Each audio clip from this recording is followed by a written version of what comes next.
रघु ने जिंदगी में बहुत कुछ देखा था, भूख, गरीबी, संघर्ष और कामयाबी। वह अब होटल इंडस्ट्री का एक सफल सुपरवाइजर बन चुका था। उसका छोटा भाई रवि अब स्वस्थ था और पढ़ाई करने लगा था। माँ की आंखों में भी अब सुकून था, लेकिन रघु जानता था कि उसकी लड़ाई अभी खत्म नहीं हुई है। उसे अब अपनी ज़िंदगी को सिर्फ बेहतर बनाना नहीं था, बल्कि दूसरों के लिए भी कुछ करना था। उन लोगों के लिए जो कभी उसकी तरह संघर्ष कर रहे थे।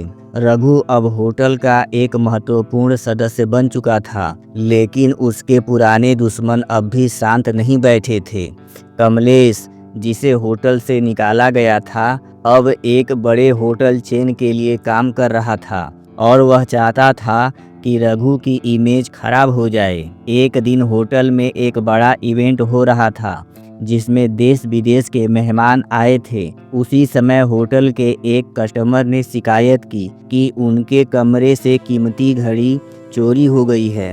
होटल मैनेजर ने तुरंत जांच शुरू करवाई और सीसीटीवी फुटेज में एक ऐसा आदमी दिखा जो होटल के स्टाफ की यूनिफॉर्म पहने हुए था। मैनेजर ने कहा, रघु, यह तुम्हारी टीम का आदमी लगता है। अगर हमें दोषी नहीं मिला तो यह होटल की साख के लिए बहुत बुरा होगा। रघु को समझ में आ गया कि यह किसी की चाल है। उसने ध्यान से फुटेज को देखा और पाया कि यह वाकई कोई होटल स्टाफ नहीं था, बल्कि किसी ने जानबूझकर स्टाफ की वर्दी पहनकर यह हरकत की थी। रघु ने होटल के सिक्योरिटी गार्ड से पूछा, क्या तुमने किसी अनजान आदमी को स्टाफ की वर्दी में देखा था? गार्ड ने थोड़ी देर सोचकर कहा, हाँ, मैंने देखा था, लेकिन सोचा कि वह नया कर्मचारी होगा। रघु को समझ में आ गया कि यह किसी अंदर के आदमी का ही काम था। उसने और गहराई से छानबीन की और पता चला कि चोरी का असली मास्टरमाइंड कमलेश था। रघु ने होटल मैनेजर के सामने सबूत रखे। कमलेश ने अपने ही एक आदमी को होटल स्टाफ की वर्दी पहनाकर भेजा था, ताकि रघु की साख खराब हो और उसे होटल से निकाल दिया जाए। जब पुलिस को बुलाया गया तो सारी सच्चाई सामने आ गई। कमलेश को गिरफ्तार कर लिया गया और होटल मैनेजर ने रघु की तारीफ करते हुए कहा, रघु, तुमने एक बार फिर से साबित कर दिया कि तुम सिर्फ एक अच्छे कर्मचारी ही नहीं, बल्कि एक सच्चे लीडर हो।